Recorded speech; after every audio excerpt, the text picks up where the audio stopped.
Hi, welcome to Kudimurai. So far, we have been seeing a lot of technical videos about civil engineering, and from now, we will also be seeing some of the personality development related videos to enhance and develop the skill sets and quality of a civil engineer. And this way, in this video, we are going to see about an important topic. I would say a very important quality to develop within a civil engineer. What is it?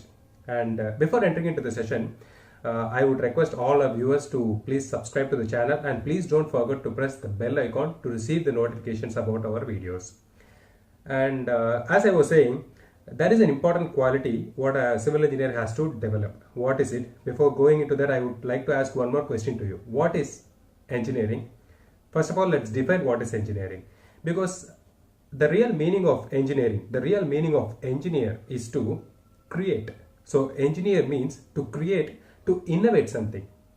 So actually, whenever we try to create or innovate something, we naturally experience a lot of limitations. We naturally experience a lot of obstacles, problems, issues, stressful situations, and etc.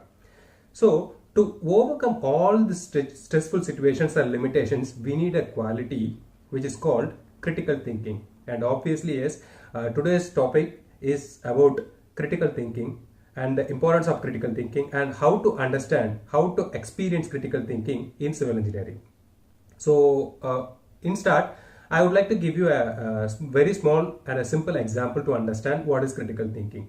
Let us assume you are a structural designer. Say for example, you have given a job to design the structural details of a building. Do you think that you can place all the beams and columns in the positions wherever you think? Obviously you cannot. Do you think that you can run a long beam across a main hallway of the building? And you should not do that, because at the end the building will look pathetic. So there are codes, there are rules, regulations and a system to tell us where to position a column, right from positioning a column to define the size of a column, right till choosing what type of rebar we need to use, what size of rebar we need to use. There are codes which tells us everything. So there are limitations like this, and apart from this there will be limitations in appearance point of view.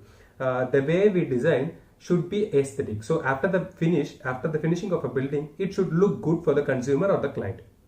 And apart from these two, there are one more other perspective which the structural engineer is supposed to have, that the structural engineer should be able to think the design from a construction engineer, from an execution engineer's point of view.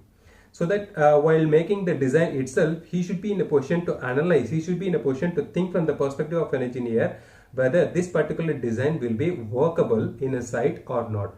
So to overcome all this kind of design limitations, consumer limitations, execution engineer's perspective limitations, and etc., a structural engineer is supposed to have a superb quality of critical thinking. And I would like to give you one more example. Since most of us are from site engineering, or most of us would have started your career basically from site engineering, I think this example will let you to understand more easily about critical thinking. Let us assume you are a site engineer. So obviously if you are a site engineer, you will have a daily target, weekly target and a monthly target, and etc. things. And you will be given a particular gang of laborers from whom you have to take your daily productivity. And you will always be running behind a client who will obviously not sign in any of your documents, and you will always be chased by a project manager who will not let you until you achieve your target. So there are limitations. There are limitations from your project manager, there will be limitations, there will be stressful situations from your clients, there will be a lot of problems in the site while we execute a work, and there will also be a lot of problems created by the laborers. So how to handle this? So to handle all these things, the particular site engineer, say for example it is you are supposed to have the superb quality of critical thinking.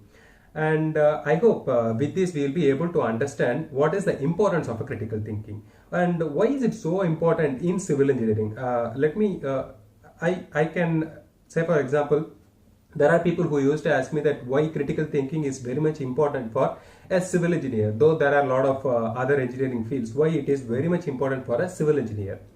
Because in civil engineering, we are the one who used to switch between two extremes of a people. Like in the earlier example what I've said, there is a project manager and there is a client and there is a gang of laborers whom you are communicating with. So you are communicating between the most educated project manager, client, and the most uneducated or the illiterate labor. Sometimes you will be given a fresh gang of laborers who won't be knowing anything.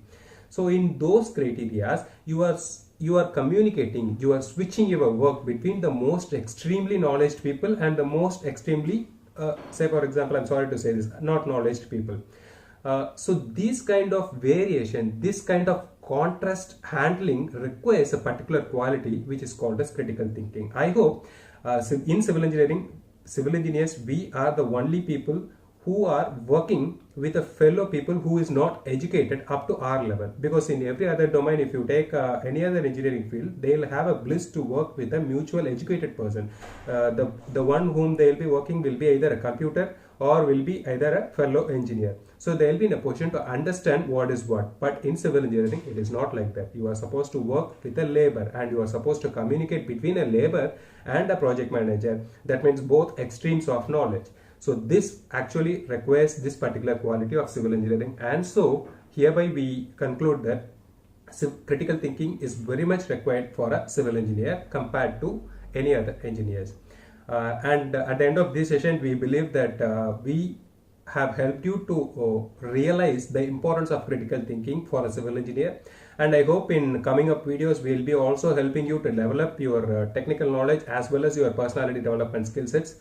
And to get it developed, please subscribe to Kudimurai YouTube channel. Stay connected. Thanks a lot for watching.